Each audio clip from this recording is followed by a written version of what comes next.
Rawr, rawr, rawr, rawr, rawr.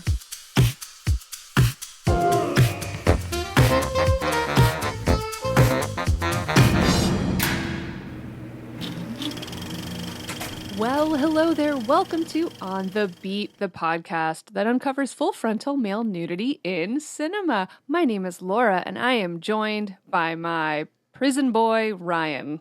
You top geezer blood cunt. Kanga. Yeah, I'm top blood gangster boy, I guess. Definitely, because we are here to talk about the 2013 prison drama Starred Up. Yeah. Directed by our favorite David Mackenzie, starring Jack O'Connell, Ben Mendelsohn, and Rupert Friend. My pal Davey's done it again. He has made a movie.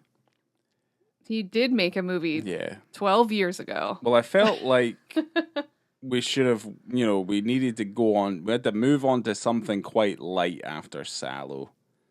So. This movie has some jokes. Yeah, kind of. I laughed. It depends on how dark your humor is. Yeah, I mean, these people are terrifying. I mean, I've grown up with people, not maybe as bad as this, but I've grown up with people like this. I mean, we're following up a friendship story, Sallow, with a friendship story. It's very true.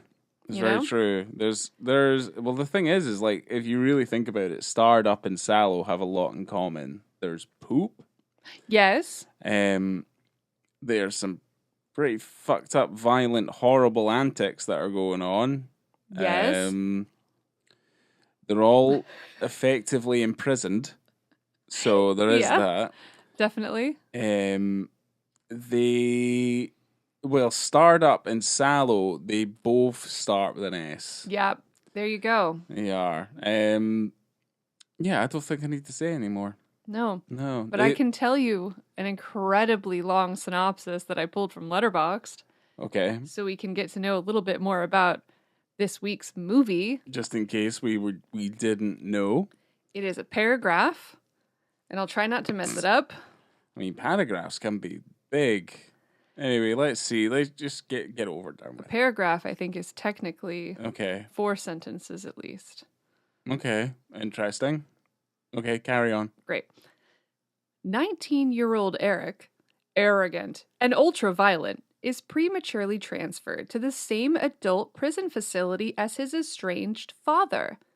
As his explosive temper quickly finds him enemies in both prison authorities and fellow inmates, and his already volatile relationship with his father is pushed past breaking point, Eric is approached by a volunteer psychotherapist who runs an anger management group for prisoners. Torn between gang politics, prison corruption, and a glimmer of something better, Eric finds himself in a fight for his own life, unsure if his own father is there to protect him or join in punishing him. And I mean, we don't even need to talk about the movie now. We pretty much explained the whole thing. Jesus Christ. Prison daddies, prison friends, prison boys, prison kisses, prison lessons. Yeah. It's what the fuck? Yeah. The amount of times we said prison kisses while watching the film. Yeah. There's some good. gay stuff in it, which is pleasant. Yeah. It's Loved pleasant to the eye. Because I always want to go. I go kiss, kiss, kiss, and then when they do, I feel like I really won a prize. They were listening. Yeah. Yeah, you were able to speak to them through the TV. Absolutely. So here's the thing. I think getting into this movie, I don't think that the UK prison system, I don't know if they would have allowed that to happen.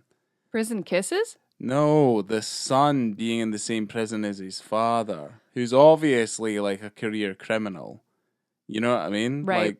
Like I don't know if that would ever happen. I don't know if that's something that they would do. They would try and keep them separate, but I don't know. Like, I really don't know. It was something that niggled me a little bit, and I'm like, ugh, this fucking thing. Like, it just didn't ring true. the son, Eric, would have known that his dad was in that prison. Well, I think he did know he was in But that the prison. papa wouldn't, I don't think he would have known that his son was coming to hang out with him in jail. I mean, maybe not, but I mean, I just can't see how that works practically. I'm probably wrong. There's probably like full families of men, like in prison. But yeah, I just don't really, I don't know. I just don't know if that would work. I don't know if that felt like that. And there's a lot, there's other stuff. We'll get to it, but yes. I mean, it didn't work. It was No. not great. Spoiler alert: the prison movie does not end well. It does kind of end happily-ish, I guess. For what it is. For what it is, yeah. There's no Shawshank Redemption in this. But there is a shank. There is a shank or two. Yeah, blade brush, as I decided to call it. Blade brush. I do want to come back. I do want to come back to prison weapons in a minute, but I want to throw you the tagline and see what you think about it. Okay. Which is, we're all different on the inside. What? Yeah. What the fuck is that? I'm not sure. You know what that sounds like? That sounds like a Creative Scotland tagline. Okay. Yeah, that sounds like shite. Pure shite. Because it seems as though maybe we're all the same on the inside. Because we're all trying to be a little better instead of different. I felt like this movie was trying to show us that we're all the same. Yeah, I just don't think that, I just don't think it rings true. Like, it really doesn't. Kind of just think that fucking tagline's garbage. Like, it's completely unrepresentative of what the film is. Because this film's not uplifting in the slightest. Like, it really isn't. It's a prison drama.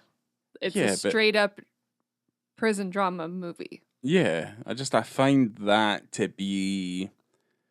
Yeah, I just think it's disingenuous. It's rubbish. It's utter rubbish. Well, thank you. I'm glad that you agree. Oh, it's good. Trash. Thank God. Yeah, it just doesn't make any sense to me, personally. It doesn't make any sense at all. Well, the title of this film references the early transfer of a criminal from a young offender institution to an adult prison. And I did count the amount of titular lines, and I might have missed one, but I counted 3, which is a real treat. I love a titular line. Yep. 3 times. You could definitely do a comfortable drinking game out of this one. Well, that'd be kind of boring. It would, but then you'd come out at the end of the movie, you were just a little bit drunk, and you're like, oh, I'm ready for bed. Because I think if you drank the amount of times they said fuck or cunt, or anytime someone got a little upset, you would die. Yeah, you would die. Yeah, these are a bunch of angry boys. Because I think they said fuck yes. over 300 times. Probably. I lost count. I mean, it makes sense. I mean, there's a lot, like, people in the UK, we swear all the time. It's part of everything. It's part of everything. Yeah, it's part of everything that we do and what we're part of. Like, it's just the way it is. Like, I say cunt all the time. I don't have a problem with it. I'm just No, because I say it, I'm such a cheeky chappy. It's like, it doesn't offend you. No. Yeah. No. The film was written, as you could imagine, by a former prison therapist named Jonathan Asser, based on his experiences. Okay. Which is why he's the hero. That's why he's the hero. Mm-hmm. He's just reflecting on his own personal experience. Because he's a good boy, teaching the prison boys how to control their emotions and not punch each other in the face. And this is our second David Mackenzie movie. Yeah, after we did. Young Adam, that we did was Young Adam. episode 84. Ooh, 84, you remember. Yeah. I didn't remember. I looked it up because I thought you would ask. Oh, okay. Well, that's good. I Also, wasn't going to ask, but yeah. It's not our first prison movie. No, it's not. And not our first shower nude scene. No, we're really like we're getting to the point where we're picking films effectively at random, but they keep on showing us the same things. Themes. Yes. Nude themes. Pretty much. Yeah, Yeah, I pretty mean, much. we had This is Hunger, episode 31. yeah. Get Rich or Die Trying, episode 23. So it's been a while Yeah. since we've done a prison movie. I mean, there's also that bit in fucking Eastern Promises. Right, which Where is they're, more like, of a shower. But that was fighting in the also quite an shower. early episode, which was episode 12. Jeez, well, We're yeah. on 102, Right. I think. We at are. this point. Yeah, So that's 90 episodes ago. it has been a long time since we've done a prison movie, so It it has, feels yeah. nice. Feels cozy. Familiar ground. Yeah, because we did the Escape from Alcatraz as well. Oh my gosh. You're absolutely right. We love a prison movie. Absolutely love one. It seems, and this was completely uncalled for. We didn't even know. Yeah, well, I knew this was a prison movie. Dang. When did we do that one? That was a while ago as well. It was, yeah. So it was probably in the 20s or something. Because we went to San Francisco and all sort. Yeah, that was for my birthday. Yeah. 53, episode 53 was Escape from Alcatraz. Wow. Okay. Well, yeah, no. As you might be able to tell, we do love ourselves a little bit of a prison romance, which is obviously what they all are. But yes, we start off with Jack. What's his name in it? It's Eric, right? Correct. I'm not done. Oh, you're not done talking about what? The film in general? Yeah. You back okay. up. All right. You sorry. back up, you back off. I'm not I was done trying yet. to get straight into the story. No, I don't want to talk about it yet. Okay. So, this film was shot sequentially over 24 days, Okay. which included 18 days of stunts. Okay. It's a lot of stunts. And That it is a lot was of stunts. shot almost entirely in Crumlin Road Gal Prison in Belfast. Okay. And they had some additional production at a prison maze in Lisburn. And Okay. some of the cast members actually felt that it would be beneficial to spend their entire stay in the prison itself instead of staying in a trailer in a hotel. I thought maybe they thought it would help their performance. Yeah, I mean, I guess so. I think it's like prisons permeate a certain atmosphere that I feel like, yeah, it's kind of begs to question whether or not this is actually helping these people to become better people. I think The we whole know that disillusionizing. prison is not good. No. And the prison system is Rubbish. and Rubbish. false. Silly UK poor. prison system. Yeah. There was a lot of improvisation used.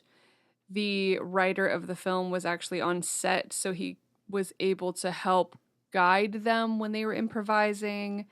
And this was particularly within the group scenes to kind of keep it more Right. spontaneous. That makes sense. David Mackenzie also talked about how this is his first genre film, and he was very excited about it. And he said, he's like, I've made 8 films, and this is my first genre film. Like, he wanted it, I think this comes right after Perfect Sense, which Okay. I'm sure we will cover at some point, because Right. this is not our last David Mackenzie film that we are going to talk about. But Mhm. he was just really excited to get into something kind of raw and specific in this film. Yeah. No, it definitely suits his style. Yes.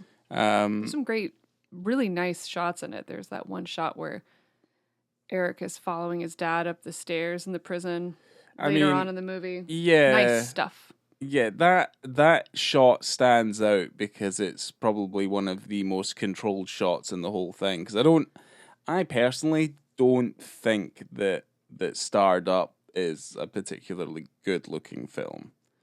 There's some nice flaring and stuff like that, but it's rather samey all the way through. That one shot that jibs all the way up the stairs is something a little bit more special, I feel. But yeah, I don't know. It felt good.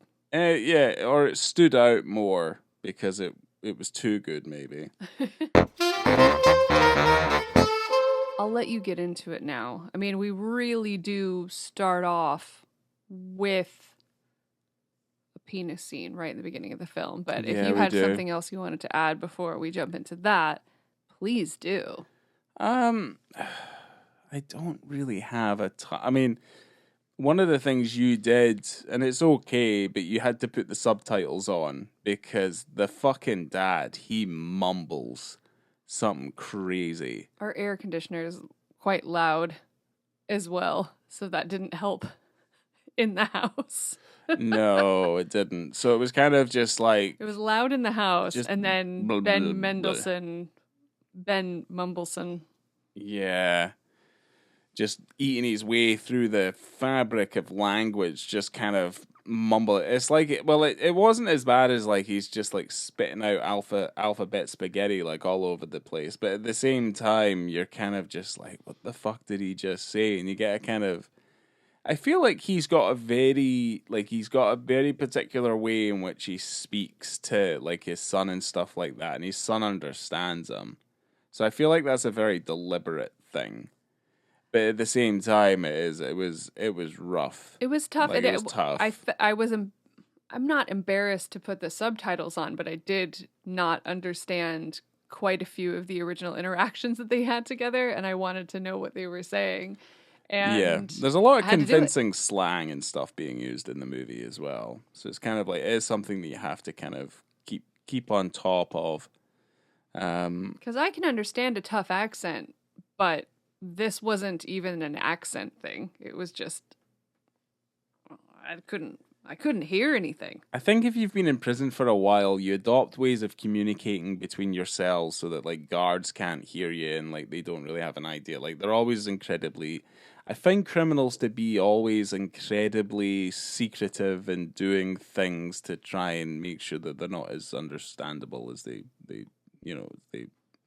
as anyone normally would be. Fair. And I feel like that's what he's probably doing. But he's not bad in the film. He's not bad for it, other than the fact that we can't really understand anything he's saying. I caught it later on. I don't know if it was the subtitles that helped or if I just got into it. Felt like I was there with them in prison. I think it was because he just started talking clearer. I think that was kind of just how it was. And yeah, the subtitles did help to a certain degree, but I mean, I could understand everything they were kind of saying, and I can understand what they were getting at. So, I don't know. But I could have turned them off. I'm really sorry. It's okay. I let it be because, you needed some help. I did. And we're getting old. Getting old now. No. Nope. What do you mean? No. We need as much help as we can. This time next week, we'll need fucking audio descriptor on. No. To try and tell us what's happening, and then we can try and fumble around and record. Just go the full mile and episode. Put on that weird motion blurring thing on the TV. Go back to factory settings, and put on the audio descriptors and get me a walker. Yeah, it's over. It's happening. I won't accept this. No, I guess not. But what I will accept is 3 minutes into this film, in the very beginning, before we even hear our main character speak, 3 minutes in, we start out with a classic prison introduction scene. And our very first penis scene. The legally allowed hazing and undressing of the boy. Yeah. Bad boy Jackson, big boy prison, basically. And he's, this is when he first arrives, basically. So within the first opening minutes, like you said. And he goes to undress because he has to. They have to check him for weapons. And they're checking his arsehole for things that are in there, because I mean, there's at least one guy in this movie who pushes a mobile phone out of his asshole. As you do. I mean, if you're gonna keep it hidden, your asshole's probably one of the better places to put it. I don't even know what that phone call was about. What was so important that they had to put the phone in the butt? Well, where'd he get the phone from? He called his girlfriend, but then they just hung up. But also, he touched the phone.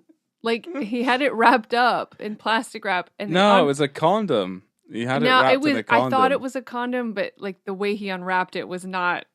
You would slide it out of a condom. He unwrapped No, it. because he wrapped the condom round it after he put it in there because it was all tied up. Okay, I And he just was using feel that. But anyway, as it doesn't though matter. there would be a lot of residue, booty residue, on that phone, and he just put it right up to his face. It's prison. You know, you don't have the time. Plus, he had to They have, phone. He they had have to phone all his of the time. missus. They He have had to. all the time. Yeah. Well, he had to make the phone call. He phoned them, and then they just had like a little argument, and then he hung up the phone. So I don't know. Well, there was no point to it. But we're 3 minutes in. That's way later. And yeah, you're kind of classic. He has to undress in front of the guards, make sure he doesn't have any phones in his butt. This is kind of And like the opening of Escape from Alcatraz, Yeah. basically. Yeah, same thing. yeah, basically. But he at least got to dress while he walked to his room. He didn't Yeah. have to walk naked down the middle No. of the. Well, that's kind of Halls. that's kind of ridiculous in that movie as well. But yes, It doesn't make was, sense. No, it doesn't. I don't know if it happened, but it'd be like a humiliation technique. But anyway, it doesn't matter. But yes, So Jack O'Connell, our star Eric of the film, said regarding the nudity, it's potentially scary, but in this film, the story warranted it. The director wouldn't have been able to use wider angles if I didn't go starkers, you know? I'm not going to be getting nude at every opportunity. That's not what it's about. It's just that artistically, it felt right. I mean, he could have done wide angles. He just he cuts away to a different wide angle every time he starts to turn around, and that would be weird. You know, so yeah, that's how you get. You just cut around it. Yeah, no, I think. Yeah, I guess it comes down to authenticity because I guess that's the thing about Hunger. Is it feels very authentic, and I would say the same for Starred up to a certain degree. I think it's more down to the authenticity stems more from the quality of the location, I guess. Yeah, because the prison that they were shooting in closed in 1996, but it was a proper prison up until that point.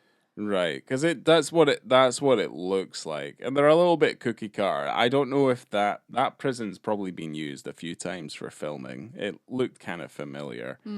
But you've got to kind of you give a fair amount of props to how.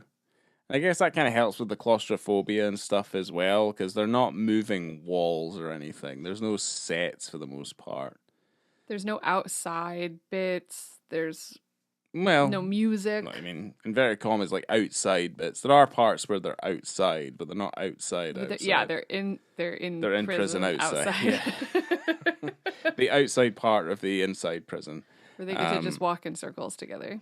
Pretty much, yeah. I mean, well, if you can't do the time, you should not do the crime. That is my advice for you. Oh my gosh, you should be a prison therapist. Children, yeah. You should be on Scared Straight. Yeah, just listen, kiddos. Yeah, just spend my days being called a nonce and all the time, just getting shouted at. Probably getting stabbed.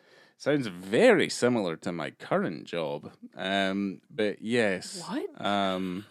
Just getting yeah. Thrown to the wolves. My goodness. Yeah, but no, I would say that that seems like a fucking horrific existence. And I would not be happy with it at all. It's almost 10 minutes into the film until we hear Eric speak anything. Yeah. And then almost immediately after, he almost bites an officer's dick off through his trousers, who happens to be named Officer Johnson. Yeah. It was... What a treat. Yeah. I mean, even before this, he's made... the first thing he does when he gets in his cell is he makes a fucking knife. like almost Well, they give him, immediately. I mean, he gets all these treats to bring back to his cell. He's got, what is it, cornflakes? Cornflakes, a radio, a A, toothbrush, a shaving a razor. disposable razor. Yeah, And and a lighter and cigarettes. yeah, But he makes a little knife out of the toothbrush, and it's very intricate and very clever because you can tell from that moment that this is your opportunity to see that this man has been in the system for a while and he's learned a lot of tricks and tips. yeah, But he makes this knife and he hides it in the light and in his cell, like in the ceiling. yeah, My problem with this, and I'm glad we're coming back to the weapons here. yeah. Now, maybe it's British prisons, but right. there are many, many, many, many things that can be used as a weapon that are readily available that you don't have to make. You don't have to fuck up your toothbrush and break your razor in order to hurt somebody. They have electric kettles in every single cell. You can make boiling water. There are people playing pool. They have pool cues and balls on the tables. Like, I mean, Yeah. you can make all these things. So what is the point of making... Well, all of those things knife? all of those things you just mentioned are either items that are accounted for, and two are items that you can't fucking hide anywhere. Like But it's not like where are they're... you hiding the kettle full of hot water that you're gonna put on somebody's, you're gonna fucking melt their face with? A lot of these people don't care that they're getting caught fighting. No, I mean they're in prison. They're not very good people. So They're what not does too it worried matter about law and order. if he takes a pool ball or a pool cue and slams someone over the head with it? Well, usually you take a bar of soap and you stick it in a long sock. That's what happened to him when, obviously, the next stick scene happens. No, I get what it is. I mean, have you ever seen Scum? That's what he does in Scum. That's what Ray Winston does in Scum. He gets the pool ball and puts it into a long sock. We're all aware. Yeah, we're all aware. But he makes a fucking shiv. I mean, he does use it, so I use it. I guess it came in handy. But like, I guess he had what, like, to me it felt like that's just something he does routinely to every prison that he goes to. Okay. Is that he makes himself a little knife, and that's, that's his thing. So yeah, I don't know, and it made me kind of feel. Well, I mean, you also made that like, because you get to see Daddy'd cell, and you get to see like the picture, and you're like, oh my god. I loved that difference between the walls in Daddy's cell, because you have the porno wall on one side, and then you have the other side, which just has a little drawing that his son made on the wall, and it's got Daddy, Mama, and Son, and it says, I love you, Daddy, on it. And it's just been on the wall for 20 years while this man's been in prison. Yeah. But you can see both of the walls in the same shot. So you've got the porno wall and you've got the I love you, Daddy wall. Yeah. And it's just heartbreaking. It's fucking hilarious. Yeah, your reaction to it was fucking hilarious. Because then you made the joke where you're like, well, I thought you thought his dad had been in prison for 5 years. No, I knew that the dad had been in prison since his son was 5 years old. And you called him Bad Baby. Well, yeah, if someone had been in prison since they were 5 years old, they would have been a really bad baby.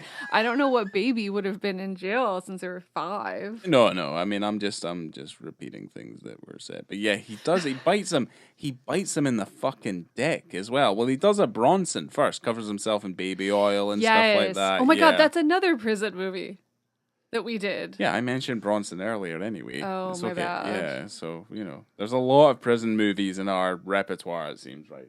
So. Well, they get naked in prison. That was episode 89. Wow.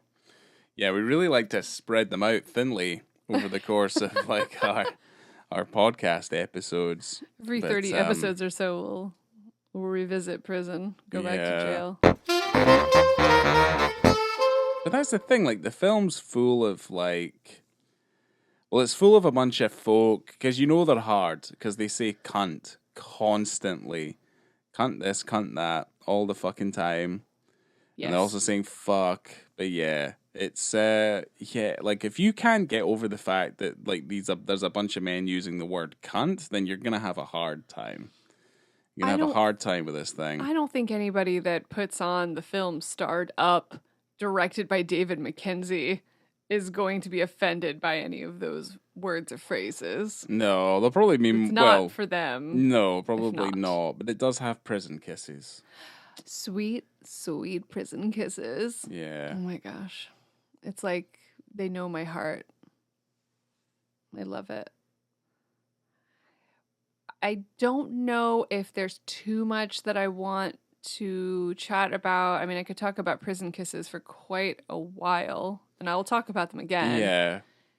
Well, but I don't have anything other than the next penis scene, because it's like we then start talking about, then this happens, then there's this bit in the movie.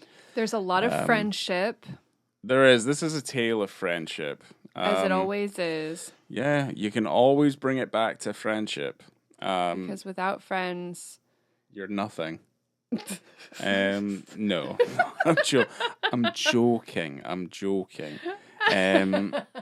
Yeah, but yeah, there's a few things that, I mean, the thing is, like, the stuff that does happen, some of it isn't that particularly interesting. Okay, but, all right. yes, Let's just dip into the interesting part, which is our second and final penis scene, which is an hour and a minute. Yes. Into this motion picture, which is prison shower attack. It is a prison shower attack. He has made a couple of enemies, because he's a bit mouthy, and he's just Eric's just a little bit angry. He's very upset. He's annoyed. We don't know.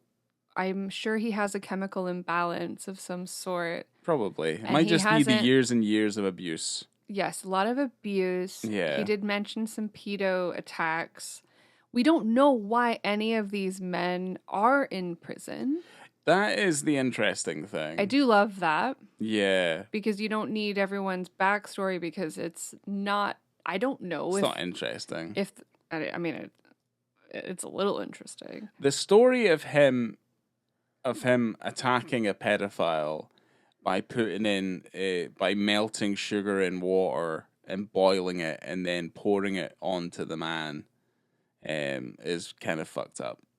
Yeah. It's super he was fucking 10 interesting. years old, he said.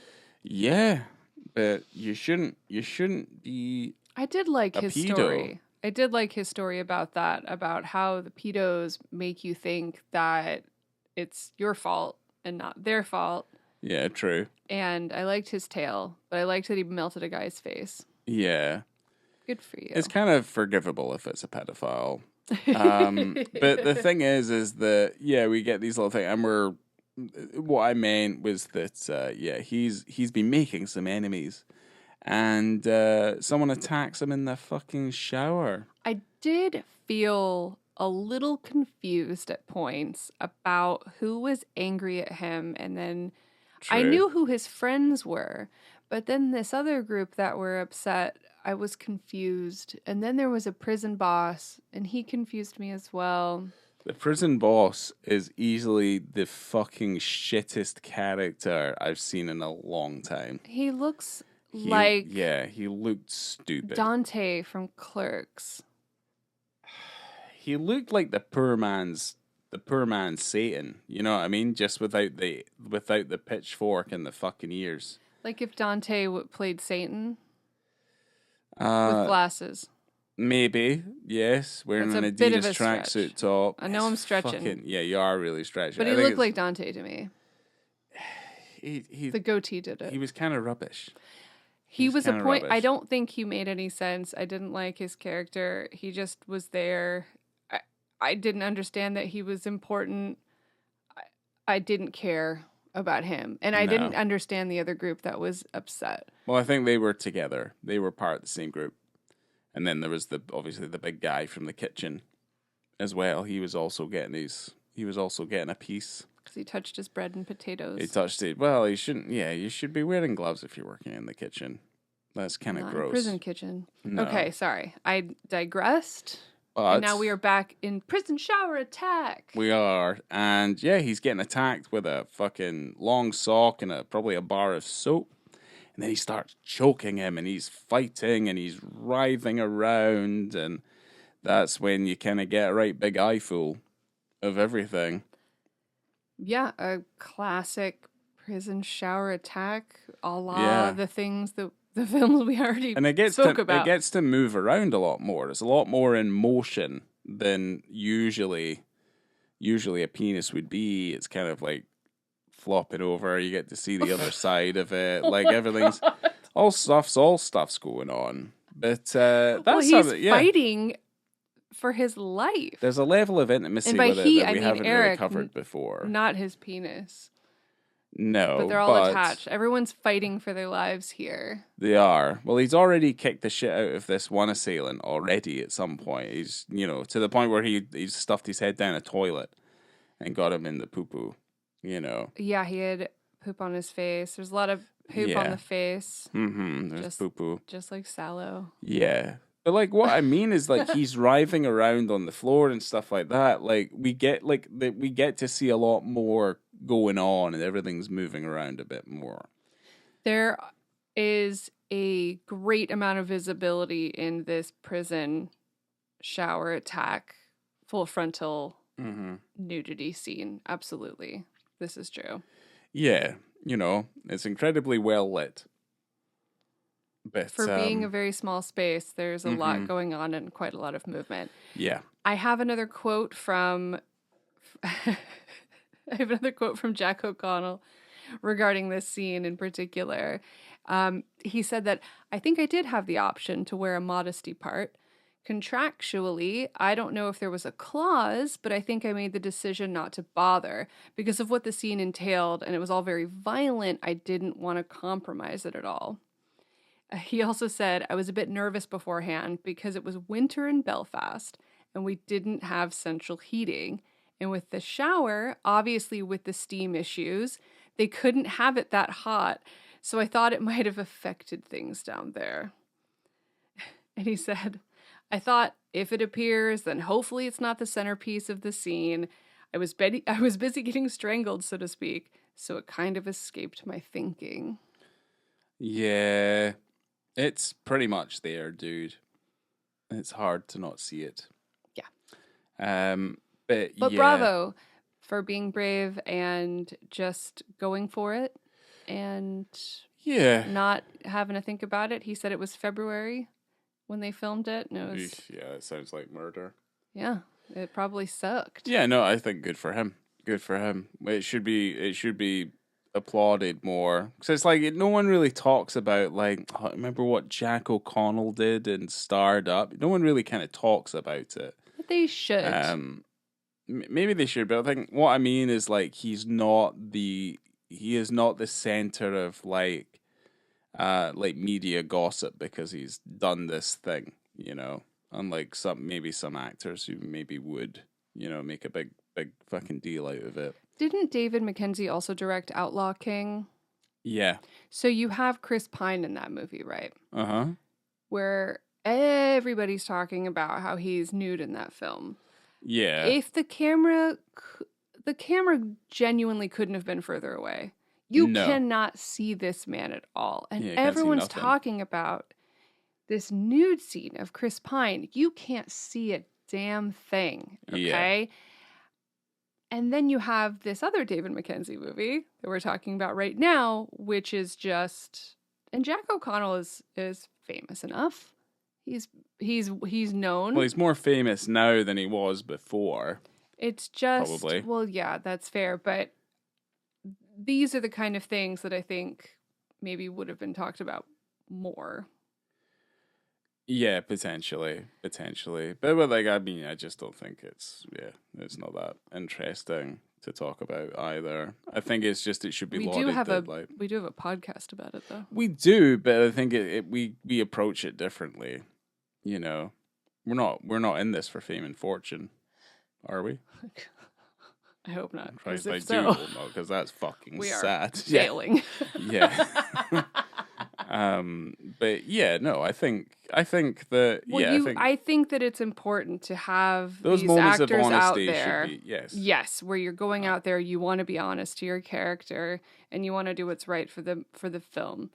And I think that he accomplished that. Yeah, he wasn't wearing underpants in the shower, No, which would have been weird. Would have been really odd. it would have been If super you're just weird. like, wait, what the fuck? Yeah. Because yeah, and again, it's not one of those films where you're watching it and you go, "Oh, Jesus Christ, a penis!" Like, what the fuck, you know? That's probably the last thing you're thinking about when watching this movie and the scenes Yeah. is because he's getting strangled in the shower and it's very scary and it's incredibly violent. So yeah, you're Yeah. not going like, "Oh, look at that."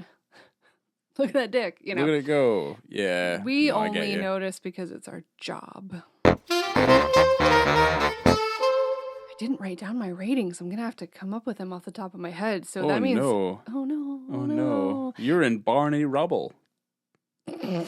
Trouble. Jeez, I got it. Go ahead. Why don't you go first, Ryan, and tell us about your ratings. Well, I guess for visibility and context, it's going to be hard to buck a 5 because it all makes sense. And if it wasn't visible, then yes, we'd all be having some concerns. But yeah, I like the fact that he's approached this with a level of authenticity, because that's the very least he can do, is to make sure that he approaches this with some level of authenticity. And I think he does, yeah. I mean, I think the scene itself, I mean, I'll get into the film. The film, it'll be slightly more scathing. But, yeah, no, I think it makes sense for what it is and why it's happening, and the fact that it's, it's visual and where camera's wider and such what. But when it comes to the film is fine. Like, it's better than average, let's put it that way. But I do have issues with some of the scenes that really slow it down and make it a little bit uninteresting, is all the institutionalizing stuff. Like, it's garbage. Like the fucking lead warden, whatever her fucking name is, her lackey, the guy who's just like, we need to just throw them in a warehouse and throw away the key, and he's like actively murdering folk, like prisoners in the prison that he does not like, and he's just like, fuck it, we'll just make it look like a suicide, all this sort of stuff. And I'm like, okay. But like, yeah, it's just a little bit, it's just a lot of the same thing, and that institutionalizing stuff just isn't fucking interesting. And I think there's actually something that's really good here, but it's just like, it's too busy and it's distracted by other guff and stuff that I just don't think's that fucking interesting. So the film itself, I only gave like a 3.5, because there's a lot of stuff in it that's like really good, but there's a lot of stuff that just really brings it down, and you're just like, ugh, like let's get, what's the point of this, basically? Is it about a father and a son? Is it about this? Is it about friendship? Is it about, like, how will prison heal me? Like, I'm kind of just like, I don't really understand it, and I don't really understand what the film itself is trying to say, other than telling me that prison's bad. I'm like, oh, okay, well, yeah, it's pretty bad, isn't it? I mean, we've covered enough of these fucking prison films to know that they're bad, but to me, there's no driving force in the film. Because I feel like maybe he's changed slightly, but he doesn't come out a different person at the end of this. He's pretty much just the same guy. And he's destined to do this for the rest of his life. Which I don't think is a very healthy prison message anyway, you know what I mean? Even though it's relatively quite realistic, so yeah, I don't know. Well, okay. So, visibility and context, 5. Yeah, sure. Why not? Why not 5? I love his dedication to his craft, so to speak, to the scenes, to the film.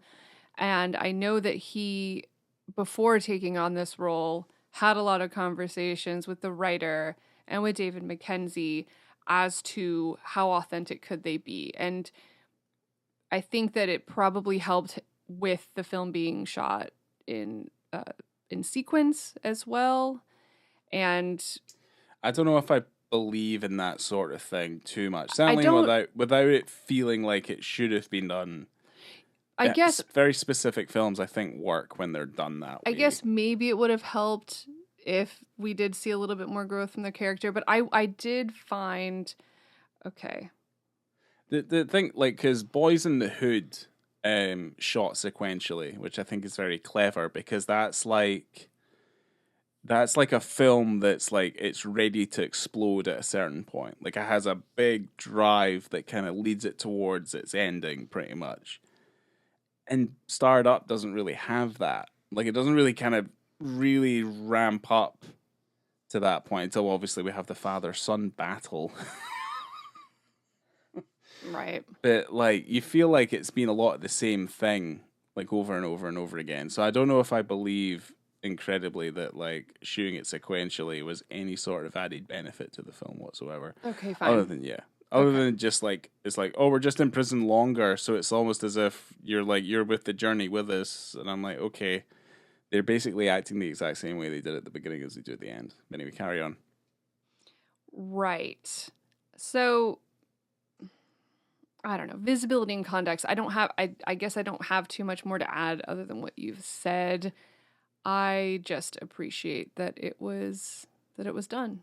I also appreciate that it's not the focus of either one of those scenes. It just is what it is based on the setting and the story. And if it wasn't there, it would be odd. So, there you go.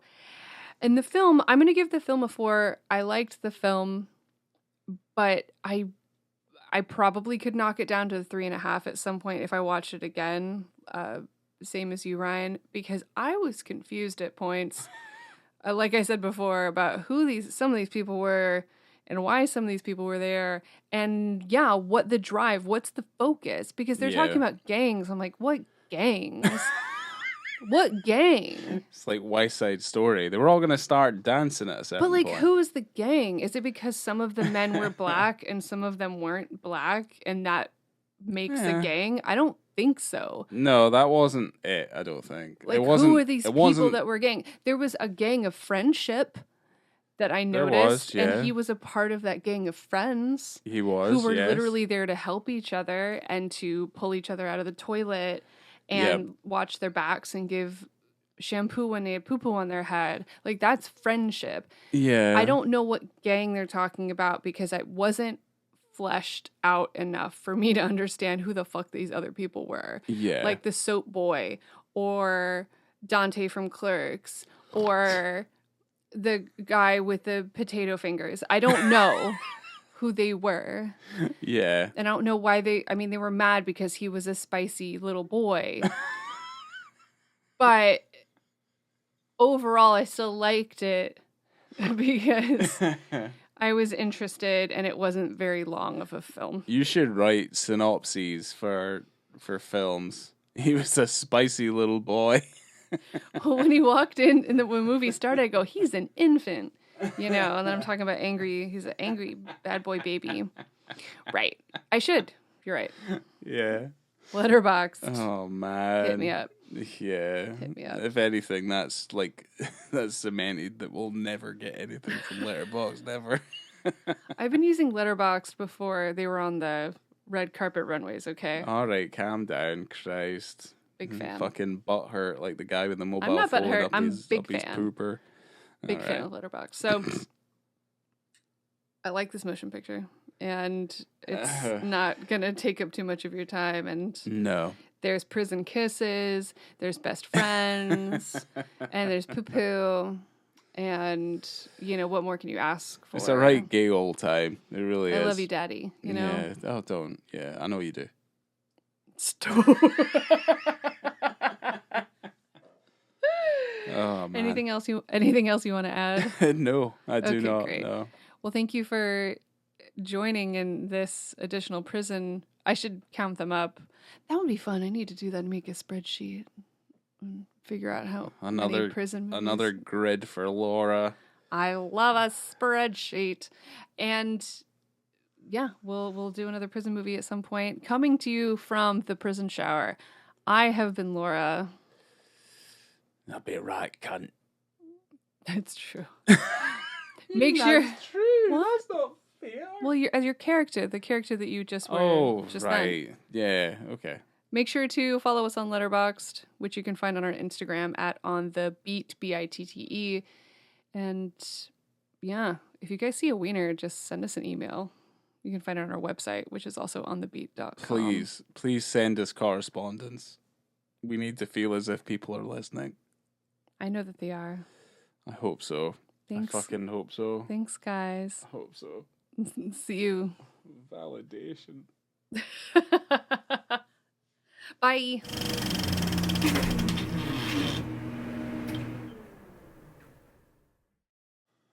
What are you talking about, you cunts? You cunts.